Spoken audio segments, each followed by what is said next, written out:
I want to talk about trauma. Yes. Just like fun things, you know? It's not always were you kidnapped. It's a lot of these very different nuanced things that we experience that people are not dating as much as they used to. And so there is a lot more loneliness, especially for men. The male loneliness epidemic. Oh, I agree. People pleasers, because I'm sure there's a lot of them listening. I'm going to take a somatic approach to this with the apps, talking to so many people, having a lot of like surface level conversations, and then dates that don't end up well, causes a lot of burnout for people. Complete topic 180, ADHD, because I know that you have experience with this, with your own diagnosis. For me, I always struggled with.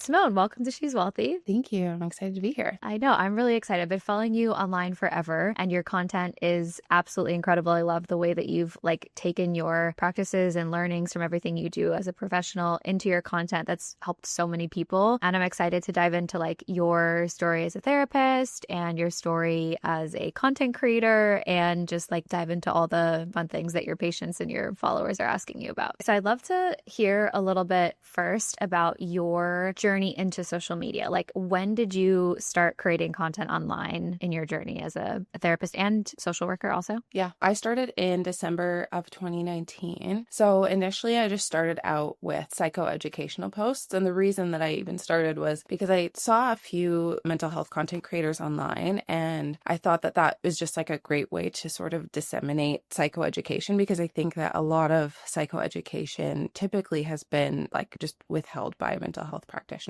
And a lot of it is very jargony. It's hard to understand. You don't really understand it unless you're in the mental health field, which I think creates this massive gap of knowledge between mental health professionals and like service users. And so I thought that that was a really great way to be able to break down mental health topics into digestible ways, especially because mental health services isn't necessarily an accessible service for most people, I would say. So I started in 2019 and started with psychoeducational posts on Instagram, was consistently inconsistent with that for a good probably like 8 months or so. And then around the time of COVID, I started to take it a little bit more seriously and started consistently posting. And then in, I believe it was February of 2021 is when I joined TikTok. And then that blew up pretty much immediately. And that sort of catapulted both platforms to grow really, really fast. Okay, that's amazing. And one thing I remember watching from one of your reels is that like when you first started posting content online, you were doing like more like curated carousels or something like that, if I remember correctly. So how did you, like, in terms of your mindset, like get past like creating, because it's a totally different mindset to be like kind of hiding behind a carousel versus like your full-on skits now. 100%. When I think back on my journey, the 2019 version of myself would be like, oh my God, you're posting about all this stuff. But I think for me in the beginning, there was a lot of, because there wasn't a lot of people doing mental health content creation, there was some shame behind it for sure, especially like getting feedback in like the therapist community around like, oh, like, what are you doing? Like, why are you posting? It's cringy. It's this and that. And so at first, like, I didn't even put my name on my Instagram account. It was just the Cognitive Corner and like nameless, faceless, nothing. And then I started working with a organization in Alberta here, and they required me to make a story to introduce myself and stuff like that. So then I had to put my face on my profile. And so that was like my first, and I still have my first talking video saved, and it was like an Instagram story. You probably watch it and you're like, oh my God. Yeah, I was so shy and timid, and I'm like, I can't even hear what I'm saying. But that was sort of like what forced me out of my bubble, because I was doing a workshop with them. I think slowly I was able to start to come out of my shell, and TikTok is a video platform. And so, I mean, you can post psychoed infographics there, but it typically doesn't do well. So that's also what sort of got me out of my shell. And I think TikTok is also a very casual and conversational platform, which I think makes content creation feel a lot easier over there, especially. Totally. And it's like as soon as you start getting that like first initial feedback of like, oh, this piece of content is doing really well, people are resonating, then that helps you snowball. But it can be so hard when you're like kind of pushing the ball up the hill, and it's like constantly like trying and pushing yourself out there. It's hard to like not have that immediate feedback. And TikTok does do that really well, especially in 2021. Especially, and I think also going against the grain is in a sense, because as therapists, we're not taught to sort of like put ourselves out there in that way. It's something that, you know, you're supposed to be a blank slate. You're supposed to be this person that like your clients don't know anything about you and all of those different things. And so I think going against the grain in that way can also be a little bit intimidating. Yeah, definitely. And I'm glad that it is changing because it just gives people so much more access, which we can get into later. But like the conversation of like using social media as like a way of self-diagnosing yourself and treating yourself versus actually seeing a therapist, I'm sure that can be like a little bit muddy. But like the landscape is changing so much and it makes me want to like work with you even more, seeing your content online. So it is really helpful. And I'm also like wondering, so you're obviously like a very busy person in terms of your practice. How are you, because I have a lot of aspiring content creators that listen to this, how are you like tactically taking the time to create content? Like come up with the ideas, film, batch, or whatever your process is? I mean, I think in the very beginning, it was something that required so much of me. And it still does to some extent, but I think once you sort of develop the skills in like editing and stuff like that, it gets so much easier. So if I have a concept for a video, film it and edit it, depending on the type of video, it doesn't take me as long as it did a few years ago. And so I think knowing that in the beginning, it's going to be a grind and it's going to take up a lot of time and it's going to be frustrating and all the things until you sort of learn your own different style and it's easy for you to just... That's the pattern with everything, right? Is people kind of stop before they get momentum with things because it's so hard at the beginning with everything, with like healing a pattern in relationships or like showing up on social media. It's like it is a slog at the beginning, but eventually it does get easier. So have your goals changed in terms of like where you see yourself going as the social media stuff has blown up? Like I'm sure, you know, let's say 5-6 years ago, I don't want to say just being a therapist, but like just practicing, you know, with your clients in real life. And then now having such a massive reach, has your kind of like perspective on what you want to build changed? Yeah, it was definitely a surprise to have the platform that I have. And so I think, like you said, I didn't necessarily plan for it. And so I think my initial plan was just having a private practice. And it wasn't even a group practice that I had initially thought of. It was just like a single, like solo private practice. But I think as far as my goals now, I would say probably just like wider community reach. And I think one of the niches I've sort of found myself into is working with newer therapists and students and interns and folks who are newer to the field, because I think that while there is definitely a gap in knowledge between mental health professionals and service users, there's also a gap between seasoned therapists and new grads. And I think grad school doesn't teach you a lot of things that you need to know once you're actually in the field, unfortunately. And so I think some of that can be a little bit intimidating to learn. So I wanted and have started to create a space for new grads and students and interns as well. That's awesome. Yeah. And there's probably so much opportunity too with like people that are just graduating that are wanting to get into the field of like, how do I use social media to broaden my reach and have an impact on a larger scale and get clients from there? Because it's like, I mean, it's a totally new landscape now. I want to talk about trauma. Yes. Just like fun things, you know, like let's start the conversation there. I feel like this is one of the most misunderstood words, concepts of all time, because you talk to people that are like older than us in their 50s and 60s. And I talk about like, oh, you know, looking at my trauma and like how it's impacted me and breaking the patterns and blah, blah, blah. And they're like, well, you weren't kidnapped, right? So there's so much misunderstanding of like what actually is trauma and what does it create in the body when it happens. I know that's like a very large topic, but for people that are sort of just like new, however you think is best to explain it. So the definition of trauma that I use is any experience that sort of disrupts your sense of safety and stability and also disrupts your ability to cope through that, right? And so that is a broad definition for a reason, because something that might be traumatic to me might not be traumatic to you or the next person. Trauma is dependent on a few things, right? And so we have some of our objective factors and subjective factors. So some of the objective factors might be like what happened, where it happened, the time it happened, who or what structure or system it happened with. And then some of the subjective factors would be things like my personality, my personal upbringing, my religious affiliation, if any, how many siblings that I have,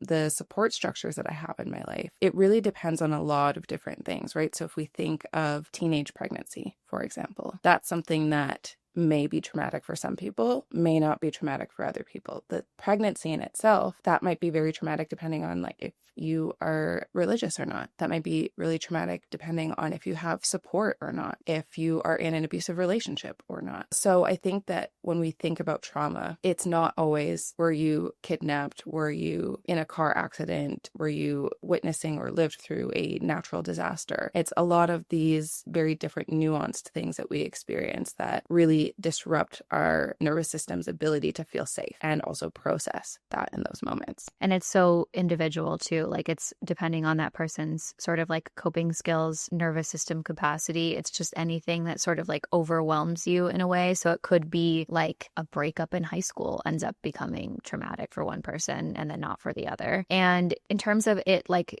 defining it as traumatic, is it the way that it sort of lives in your system? Because my understanding of it is that like anything that you, when it happened, you didn't fully process ends up living in your body as, I guess, like energy, nervous system dysregulation. And then the problem is that like later in life, if something similar triggers that thing and you never really processed it, then it will create a larger like emotional event. Is that correct? Yeah. So we might think of someone who maybe experienced emotional neglect, right? If they had parents who were just disinterested in who they were as a person, who didn't take the time and the space to develop emotional regulation skills, and maybe this person just learned to suppress their emotions. In that period of time, they didn't get the opportunity to maybe feel sadness or anger or joy or whatever emotion to its full effect because they didn't know how to process those pieces. So then later on in adulthood, you still carry that with you. And so if you're someone who typically suppresses your emotions, then you might get angry, you might get sad, and maybe you'll shut down, or maybe you lash out as a result because now you actually have control and now you aren't afraid of parental reaction. And so those are pieces that the nervous system has learned to suppress, learned to control, and now does not know what to do with it. That makes 100% sense. So then if somebody, because a lot of times obviously it like shows up in relationships, which are like our biggest triggers, biggest mirrors. If somebody finds themselves in that state of like when they do feel more emotionally flooded, they shut down, how much of it is revisiting why they are the way they are versus just working with like the present emotion that's coming up and how to rewire that? I think it's a little bit of both. I think that it's important to revisit why this is happening. However, it's not necessarily that important to have like the cohesive story. So I think a lot of people are like, well, what if I don't remember exactly what happened? And so it's not necessarily about the memory itself. It's more about like the body memory of what happened. So this is what I would call like an emotional flashback, right? So you're experiencing all of these different things in the body, this intense reaction to maybe a situation that objectively isn't unsafe. And where is that coming from? And so we want to be able to track back, like, does this feel familiar? And when does this feel familiar from? And also the story that comes with that. So maybe if I'm in a relationship and my partner turns away from me and I feel rejected, maybe that is about, my own childhood feelings of rejection and what I experience from that, even if it's maybe an objectively benign situation, is I'm unlovable, I'm not worthy, all of these different stories that my nervous system tells itself. And so that's the narrative that I think is really important to revisit. And that's the crazy thing. Like once you start becoming conscious of these things, of how your core beliefs like shape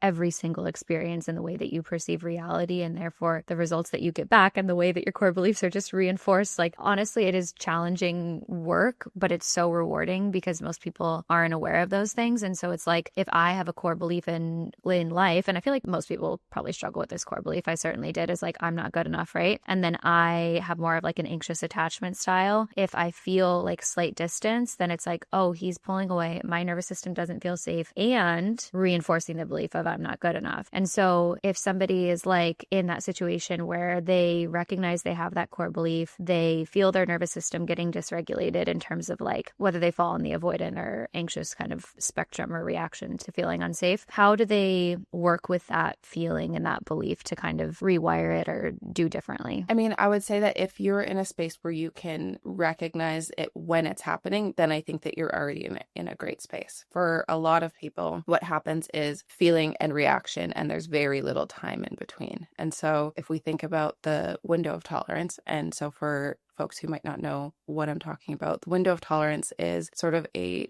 visual diagram for your nervous system. And so your window of tolerance represents where you can sort of think and feel at the same time. When you're outside of your window, then your nervous system is doing like the thinking and behaving for you, essentially. And so that might look like really low emotional activation. You might feel really tired, lethargic, dissociative, numb, frozen, or that might look like really high activation, like panic attacks, suicidal ideation, impulsive impulsivity, substance use, all of those pieces. If you can actually notice, okay, this is what's happening for me, that's sort of a sign that like we might be on the edge of our window, but we're still in there. If you can't, then I think number one, reflection is going to be your best tool. When I experienced this with my partner, even if I reacted in ways that I'm not maybe proud of, what was I experiencing? Can I retroactively go back and look at what was happening before or during when my partner said that they're unavailable or that they maybe want to,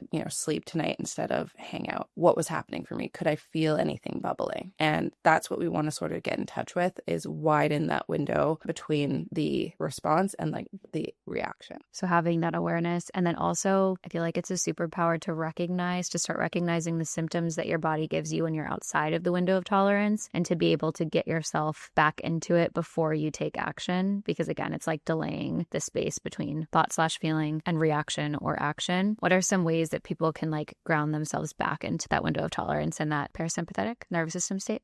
I think it depends on where you're at. So if you're in that high activation state, then you're going to want something that's a more calming resource. Whereas if you're in that low activation state, you're going to want something a little bit more energizing. So if you're in that high activation state, something that might be helpful is things like breathing, like a weighted blanket, maybe like a hot shower or a bath. If you're in that low activation state, you're going to want things again that are energizing. So that could be drinking a carbonated beverage. That could be like eating a sour candy, an ice pack on your chest. That could be like tensing or releasing your muscles so that you kind of know where your body is in your space. Okay. Yeah, I love those things. And I'm also wondering too, like I have been on my quote unquote, let's say healing journey for like 5 years now because I struggled with substance use. And like, thank God I did. I honestly say I'm one of the luckiest people in the world because it brought me into doing all this healing work and becoming aware of my body. And I feel like when I first started all of this, and a lot of people start there, it is like the talk therapy. But now I find with myself that actually the somatic stuff is equally, if not more important for me. And I'm wondering if you can talk about the difference between talk therapy and somatic kind of work and what the best, I guess, combination of them is. And maybe do people start with one and go towards the other? Context in general. Absolutely. Typically when people reference talk therapy, they're talking about what's called like top-down approaches. And so top-down approaches means that essentially the therapist starts processing from the top of the brain, which is your prefrontal cortex. That's where your decisions are made. You can think logically, you can rationalize, and then down to the brainstem, which is where like all of your automatic behaviors happen, like digestion and heartbeat and all of those things. So that is the most popular and most funded type of therapy. And the reason is because there's a lot of research behind it. And because it's such a structured therapy, that makes it a little bit easier to research. Whereas bottom-up therapy, which is like the somatic therapy that works from the brainstem, then up to the prefrontal cortex. So then working with the sensations, all of the automatic stuff that happens before we get to like your logical thinking, your rationalization, that's a little bit more difficult to research. So to answer your question, where does talk therapy come in? Talk therapy in itself, like in the clinical sense, is just using talking as one of the main modalities in session. And so I think talk therapy is a part of every therapy, but we want to differentiate between, I guess, like talk therapy and top-down modalities. So with somatic therapy, there is a portion of it that is talk therapy. And so I think a lot of times when people hear somatic therapy, they visualize being in session and not really talking very much and just doing exercises and whatnot. And so there is exercises within somatic therapy, but a lot of it is also talking through what's happening in your body,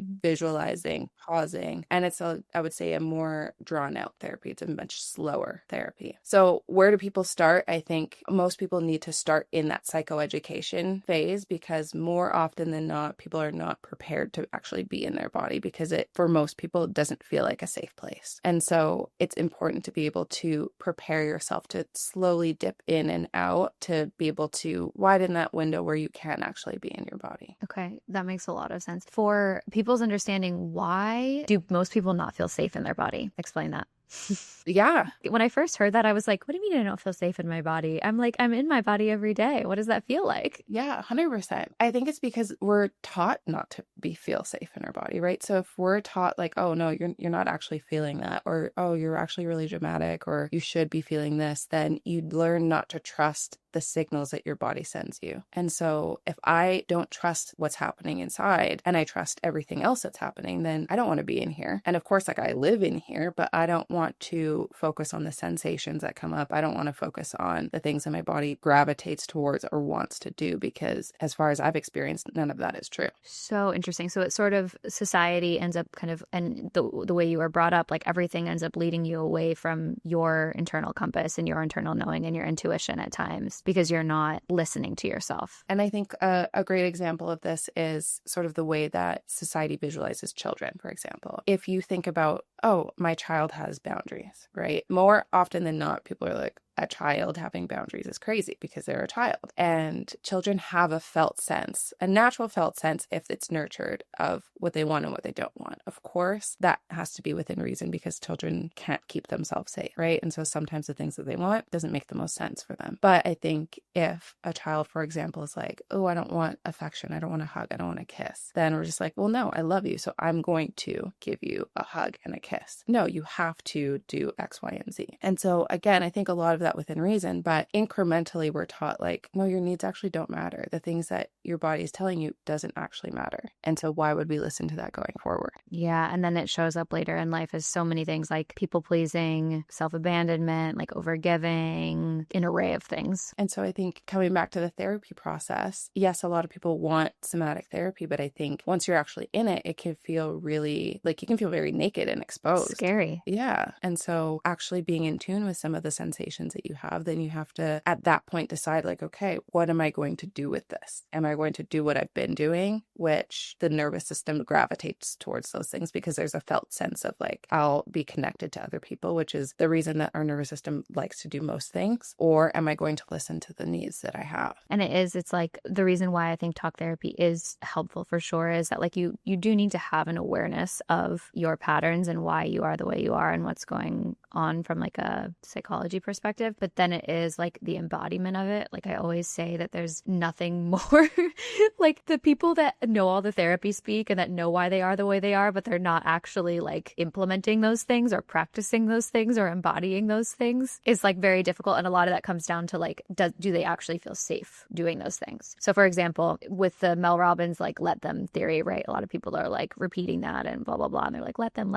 And it's sort of like from a conscious perspective, you're like, I'm going to let them. I'm not going to get involved. I'm not going to try to control, but it doesn't change the way that your body feels when you need to let go of control and let somebody be on their own journey or take distance from you or whatever. It doesn't change the like danger that you feel within your body and then needing to use those tools to get back into a window of tolerance. Absolutely. I think a lot of people too, when they think of like their quote unquote healing journey or what that's going to be like once I've gotten to the quote unquote end, which I don't believe that there's like an end. Unfortunately. It's like, oh, I'm not going to react to these things. And if I like just let them, I'll just be like, okay, whatever. But I think a large part of coming back to yourself and like the embodiment journey is being able to just withstand some of the uncomfortable emotions like grief, like sadness, like despair, anger, all of it. And it's not that you're not going to feel uncomfortable or that you're not going to feel dysregulated at times. It's just that you're going to have more tools. And you're not going to let it become your identity and consume you, because I feel like oftentimes when you experience grief and sadness, it's like debilitating, and it can be and it's allowed to be, but you should also, in an ideal world, be able to see that it is a temporary feeling. It doesn't mean that you're a sad person. It means that you're a person experiencing sadness and not taking it on as your full identity. And that can oftentimes even, like I find, help you get through it faster instead of sinking into it.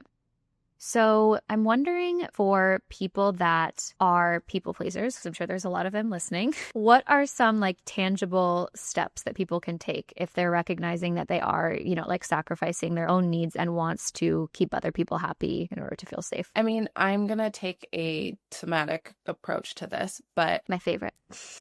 I always look at sort of like resistance. So I think when we think about like felt sensations and all of that, we're a lot of the times looking for like, okay, do I feel knots in my stomach, or do I feel butterflies, or is my chest tight, or whatever? And we don't think about like what it feels like to resist having those sensations. So I always say that like resistance in itself is a sensation, and we just have to look for what that looks like. So when it comes to people pleasing, I always ask folks, like, what does it feel like when you say yes, when you know that you want to say no? Like, what happens for you internally? Is it something that happens during or after like your event? What happens when you do something that you know you don't want to be doing? And like that resistance, there's tension somewhere, right? So that might mean there's like constriction in the chest. That might mean there's like a felt sense of like wanting to move back. That might mean there's like maybe like a tingling that's like sweeps over your body, whatever it might be for you. But I think really understanding what it feels like to go through with an action that your body knows it doesn't want to do, I think that is the sort of key starting point. And then from there, how do people start doing differently? I would say widening the gap. So I don't always think that it's realistic to say, just start setting boundaries.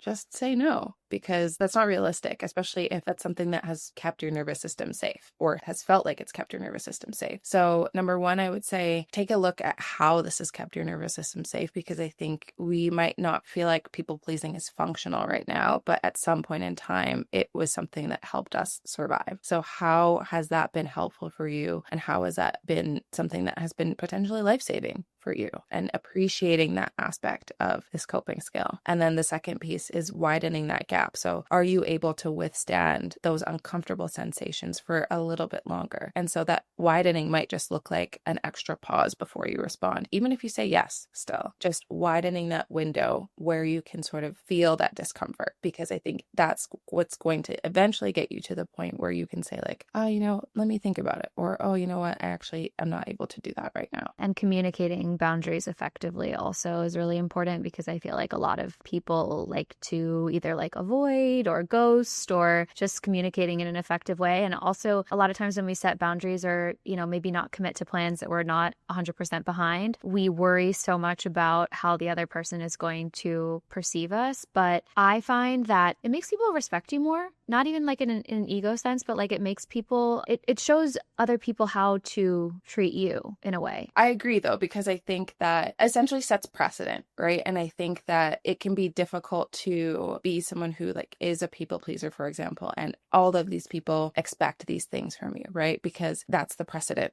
that you've set, right? And if you want to change that precedent, people are going to adapt to that. There's going to be an adjustment period where everybody's like, what the hell is going on? I don't like this. But eventually a new precedent will be set. And so it's going to be uncomfortable and sometimes feel unbearable for you. It's going to be uncomfortable for other people, but it allows relationships to feel more authentic and essentially also feel more safe. Yeah. And I was talking to, do you know who Danae Logan is? She's like she's a relationship, I don't know if I want to call her like expert, because that sounds very sterile. She trained under Esther Perel. We had a conversation about romantic relationships, and we were talking about people pleasing and kind of like over giving are very similar kind of behaviors, in the sense that like you're trying to prove your worth to somebody else to feel safe, to feel worthy, in the hopes that like they will eventually return it. And it's funny in relationships, because I have a history of overgiving, self-sacrificing, etc. And it's like when you're doing those things, you're expecting the other person to eventually give back to you, but all you're doing is training that person to realize that like you are somebody that gives up your needs. You are somebody that gives so much, and they're like, oh, this is great. I'm just going to continue to receive all of this. And so it is like when you start adjusting that behavior, you are training other people's expectations that they should have of you, which is helpful over time, which is uncomfortable, but works. Necessary. Yes, necessary. I want to talk a little bit about burnout, because you'd mentioned that's something you're seeing a lot right now. Why do you think that people are burning out at such a high kind of rate right now? I think there's so many things that are contributing to it. I think number one, like affordability of life is really hard right now. I think more people are working way more than they ever have, and working more, but also affording less. And so I think that is very difficult on the nervous system, because like you need rest and you need time to be able to interact and play and all of those different things. And of course, I think if affordability is our main concern, which it has to be, because like you need to put a roof over your head, then things like relationships and whatnot take a back seat. I think also the sheer amount of knowledge that we have is both helpful and also overwhelming. So I think we're constantly stimulated, which can be very, very overwhelming for the nervous system, because it doesn't necessarily necessarily get a break. And so that information could be, you're constantly bombarded with like mental health TikTok. You're constantly bombarded with like the news of what's happening in the world. You're constantly bombarded with the latest trends or the things that you need to change about yourself or the things that you need to buy. And so I think it creates a cycle of I'm not enough in some capacity and I am continuing to just be a workhorse. And I think it's exhausting. And it's so overwhelming to the nervous system, even as you're like talking about like all of the content that people are consuming and the news and everything. I can feel my body getting like anxious. Like there's just so much. And I feel like it is hard because a lot of this content is really addicting, but it's so important that people, and you need to be like in, you know, in the know in some capacity, but like you do also need to set boundaries with yourself as far as how much content you're consuming. 100%. I also wonder like with burnout, how much of it, there's so many factors to burnout, but one of the things that I've seen with myself is that it can a lot of times be like a misalignment. And I'm talking from like an entrepreneurial standpoint where the work that I'm doing is not really like aligned with my soul's purpose, like my core purpose. And I'm like putting in the reps and I'm like doing the work and I'm putting like grinding myself into the ground, but ultimately it's not in the name of like what I want to be doing. How much of a factor do you think that can be with people? I think it can play a large role. I don't think that everyone needs to have like the job of their dreams or like something that they're extremely passionate about, but I do think it needs to be something that you like, and you need to be able to say like, you know what, going to work every day, this is something that I like. I like crunching the numbers. I like making the videos. I like doing whatever it is that each person does because it's where you spend at least 40 hours of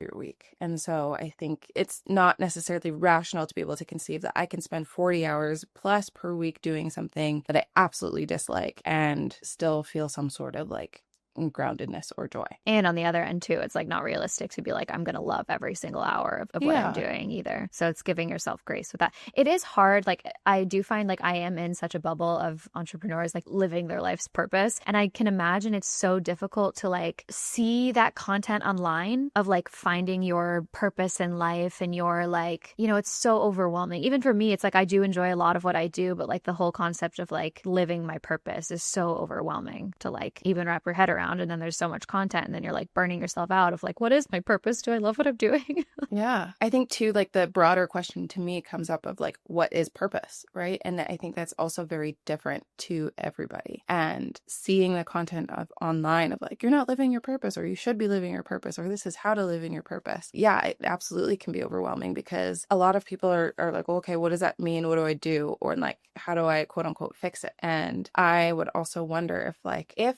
you didn't necessarily come across that content, let's say, would you feel like you're in alignment, right? And I think there is something to be said about, is it that you feel like you're not in alignment with like where you are in your life or what you want to be doing or some of the relationships or different aspects, or is part of it feeling bombarded by seeing people who are doing other things that maybe feel more aspirational or feel like I could be doing this or I want to be doing this, and that comparison gap, because I think that there's also a huge piece of that. Totally. Yeah. And it's like people just have different values and priorities in life. And I feel like knowing yours and making choices that are in alignment with that is so important. Like there's some people that like, I'm one of those people, my work has to be aligned with my passion. And I don't value as much like having kids and having a family right now. But for other people, that is their core value, is creating that family. Or, you know, maybe somebody else's core value is like freedom and traveling constantly or whatever it is. But then it's like when you're bombarded with content from people that have very different values than you, you're like, how can I live in 100% alignment with all of these different values that I'm being like shown and do it all? And it's so overwhelming. So again, it is like what we were talking about earlier, tuning in with yourself and your intuition and going back to yourself and being like, what is actually important to me, regardless of what anyone else is saying. And I think that kind of goes back to our earlier conversation of like really coming back to embodiment, right? What is your system telling you about like what's actually happening when you close your phone? What's your system telling you about what's happening in your actual environment? Yeah, absolutely. Complete topic 180. I want to talk about ADHD because I know that you have experience with this, with your own diagnosis, but then also I feel like it's obviously a hot topic. People are being diagnosed like crazy. And I'm curious, let's start with your story, but I do want to go towards like how much of it is tweaks we can make in our everyday life versus an actual thing that you need help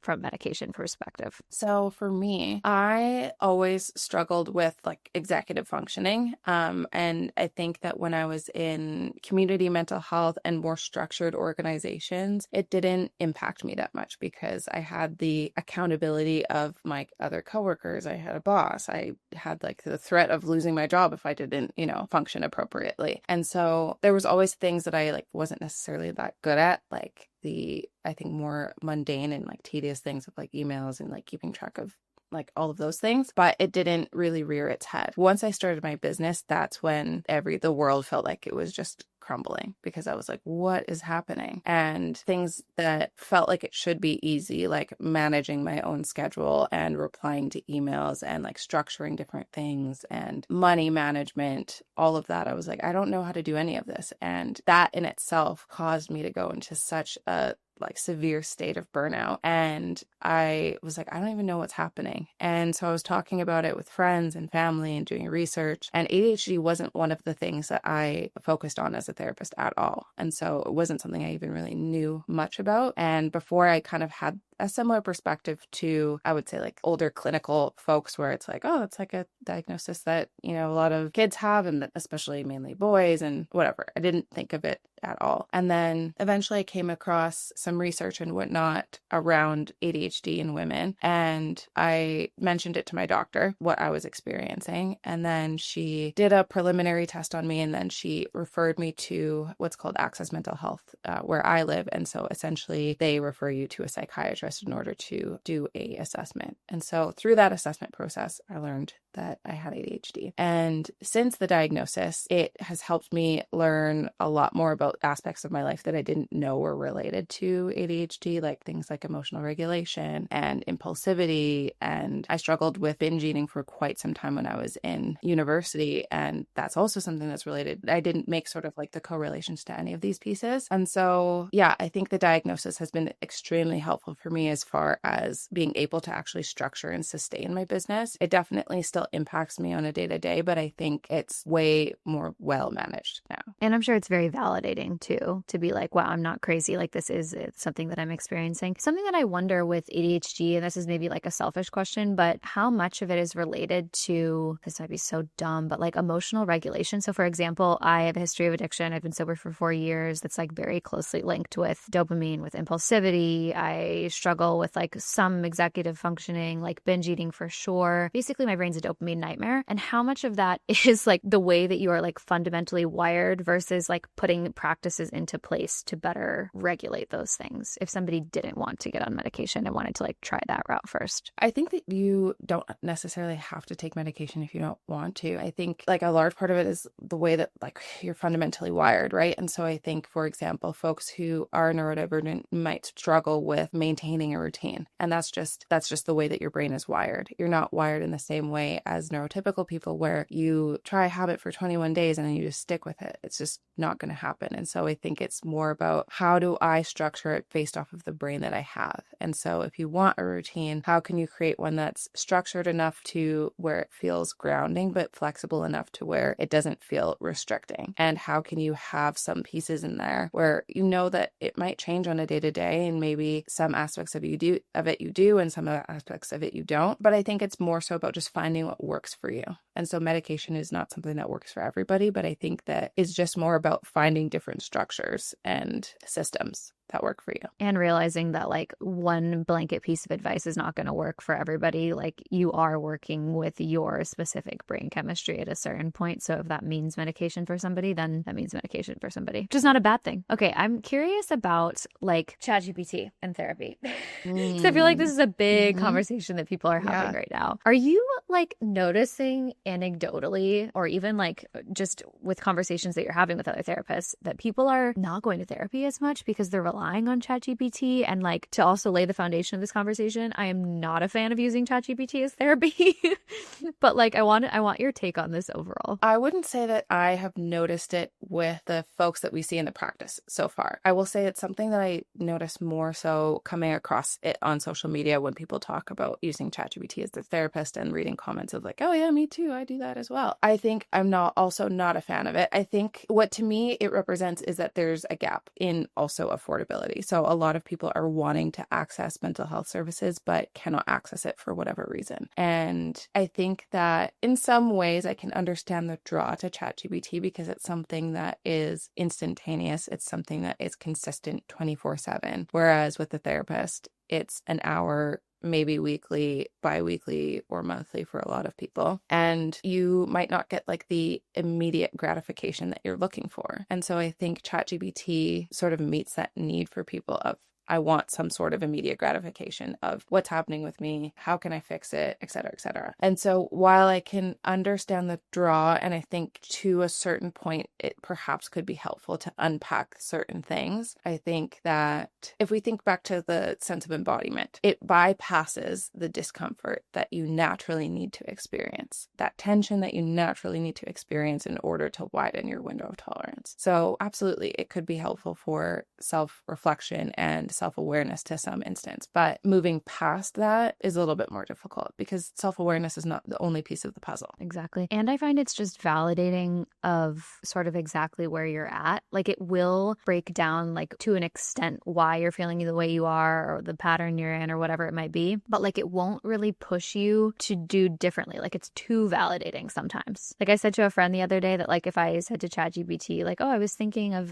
this is a situation that I'm in with my friend and like I'm thinking about murdering her, it'd be like, yeah, really great idea. Like you've grown so much. This is like exactly how to do it. And I'm like, it's just not offering like any challenging position to what I'm thinking. And also it doesn't know, obviously you can give ChatGPT like your history and stuff like that, but not like a therapist knows. Like my therapist, at least she'll like kind of call me out on things and be like, hey, does this feel like this pattern we've been in? Like, let's do differently. Absolutely. And I think even if we think about like being in the therapy space as well, my work with clients as well, it's like looking at the signs and signals in the room, right? So are you telling me this and are you holding your breath while you're telling me? Is your jaw clenching? Are you fidgeting or picking at your skin? What's happening in the room outside of just like the story that you're telling? Because the story is important, but it's very little of what's actually happening. Yeah. And again, it's filtered through your beliefs. So it's not actually objective reality a lot of the time. So I think I want to end this with just talking about the sort of like general trend of who is coming to therapy and like starting on their healing journey, because like anecdotally, I'm sort of seeing that men are slowly starting to like become, start on their healing journey more. Is that something that you're seeing? And what do you think that is pushed by? I think that definitely there's like a slow trickle of more men starting to engage in mental health work and therapy, which I think is amazing. I would say that is likely pushed. I know that this is like a very controversial word, but like the male loneliness epidemic, I know that that's... Oh, I agree. Don't worry. I think that truly we're in a society now where people in general are more lonely than they have ever been, right? And I think a part of that is people are working more than they have ever worked. Things cost more money. People are more online. And so it gives you this feeling that you're interacting a lot more than you are in sort of person, and people are dating a lot less. And so for a lot of men, their primary sort of source of emotional intimacy is a partner, whereas for a lot of women, a lot of emotional intimacy might come from friends, from family, etc., and their partner. And so I think we're noticing like this gap widening of, okay, people are not dating as much as they used to, and so there is a lot more loneliness, especially for men. And so how do we bridge the gap? Like what's happening? And so there's a lot of folks recognizing like, I don't actually have that much emotional intimacy in my life. And that's a core need for everybody. And something that a study that I'll bring up to sort of like highlight the need for emotional intimacy. It's a little bit morbid. So there was this study done in, I believe it was like the 1960s or the 1940s. And it was based off of a researcher who wanted to figure out why so many infants were passing away in institutions, and institutions in the sense of whether they were born in jail or they were in an institution for reasons other than medical. And so the study researched these babies and all of their needs were met, all of their material needs were met. So there was no medical illnesses, they were fed, they were clothed, they were sheltered, all of those different pieces. The only piece that they sort of adjusted was not having any sort of emotional affection. And what they found was most of the babies passed before 2 years. And afterwards, a lot of the children ended up with emotional and cognitive deficits. And so that study was very monumental, although completely not ethical now. At that point in time, that study was very monumental in our understanding of the true need of emotional intimacy and connection in our lives, because it is truly something that we cannot survive without. Yeah. And it is so true where it's like women get a lot of that from women, from our female friends, and men don't necessarily get that with other men in like very rare 1% cases, I guess. And they're getting that from a partner. And then I wonder if this is why people are dating less, where it's like, as a woman, I'm a single woman now, like what I want from a man is, yes, like a provider mentality and, you know, these like on paper things, and the energy has to be right, the chemistry has to be right, but also I'm looking for emotional intimacy. And if men are not doing the work to look inside of themselves and really like heal and have that emotional awareness and become emotionally regulated, then it's like, I feel like I want to date less. And also men then maybe are more motivated to do that work because they see that's what women want. And I don't know if this is like just in my little bubble or if this is like happening on a broader scale also. No, I think it's definitely happening on broader scale, even in relationships, right? Like that's a lot of the things that we're seeing as difficulties is like that emotional intimacy and that emotional connection piece is that's something that people struggle with. And so it's important to be able to develop the skills in order to have some of these emotionally intimate connections, because those are the things that sustain not only romantic partnerships, but friendships as well. Absolutely. Why do you think people are dating less? I agree with you. I feel like I noticed that less people are using apps for sure. It seems like people are kind of switching away from the apps and moving more towards like trying to meet somebody in person. But I'm curious, like from your perspective. I think a lot of it can be dating burnout, first of all, because I think with the apps, of course, you have access to people that you might not have otherwise ran into. But I think similar to social media, the sheer overwhelming amount of people that you're just swiping through. Whereas if you're meeting people out and about, which a lot of people also have a hard time with, you're not necessarily coming across 20, 25, 50 people that you're like, nope, nope, nope, yes, nope, nope, nope. And so I think talking to so many people and having a lot of like surface level conversations and then potentially conversations or dates that don't end up well causes a lot of burnout for people. Burnout. Yeah, absolutely. And I find too that like as a society, generally, it feels like a lot of people are sort of like questioning this like timeline and this like the check boxes of like do this by this point. And maybe like some of the focus is more towards like discovering who you are and like self-individuation. And like maybe it's less of a priority. And at least for me, it's like some of that pressure there is, I also froze my eggs, which helps, but like the pressure is lessened in terms of like, you know what, like what's important to me right now is living a full life with like my friends and my career and focusing on my health. And like if that person comes along and they're adding to my life and not just in a checkbox way, then great. And if not, I don't know. Feels like people have that mentality more and more. 100%. Like I think that people are definitely more thoughtful about whether or not they want to create a family and have kids, right? And I think to me that's great to be thoughtful about those things, because I think in previous generations it was the thing that you did. Like you meet someone, you get married, you have your kids, and not everybody actually wanted those things. And so I think now being in a place in society where you have the time and space to do things like freeze your eggs and be able to think about like, okay, what impact will this have on my life? Is this something that I truly and genuinely want? Do I want that with the person that I'm currently with? That allows you the time and the space to really figure that out. And if not, then, you know, sustain and nurture connections outside of a romantic partnership, because similar to what you're saying, I think that's also something that is gaining traction, is the awareness that life can be very fruitful and full with and without romantic partnerships. Absolutely. Well, this conversation has been amazing. I feel like we touched on so many different things, and I'm really grateful for you for taking the time to be here. And I'm sure people got so much good value out of this. Thank you so much. I loved this conversation. Yay. And where can people find you on social media? On Instagram and TikTok, my handle is Simone C. Saunders. And then if you're looking for the practice, we are thecognitivecorner.ca. And you got a sexy new office soon. Yes, absolutely. Thank you so much. Thank you.